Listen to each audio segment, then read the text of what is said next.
And it's really encouraging to see folks here. Oh, yeah. I don't like being the center of attention. Okay, but seriously, so I really want to echo what people have said about sustaining this. And I think there are a lot of ideas and a lot of ways that we can do that. But I have one proposal that looks like many things. And that is an active community that watches the police whenever they see them. And I think that that is something that we need to be training ourselves to do, and we need to actively be doing every day here in Ithaca and wherever we live.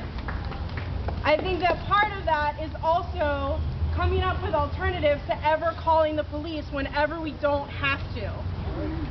People call the police about a lot of little stuff. I've seen it happen here, and we need to start talking about how to make the police obsolete in our communities because we take care of each other instead of insisting that they come and create more violence because we have lost our ability to relate to our neighbors. Yeah.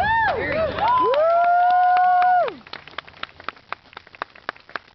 So just real quick, what I think that looks like is, or one proposal for what that could look like, is spending the next at least 6 months seriously thinking and talking with everyone that we know, people who are not here, about what it is to utilize the cops and who uses the cops and who gets oppressed and bullied and is on the receiving end of violence by the cops.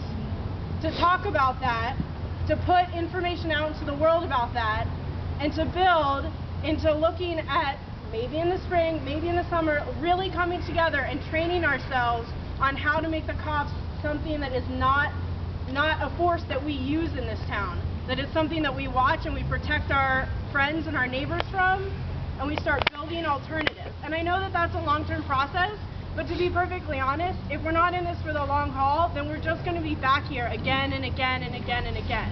And so we have to start somewhere, and that I think is one proposal of where to start. And I think the most important part of that is that we don't ask the system, because the system is broken. The system is never going to give us what we want. We have to build it for ourselves. Woo! Woo!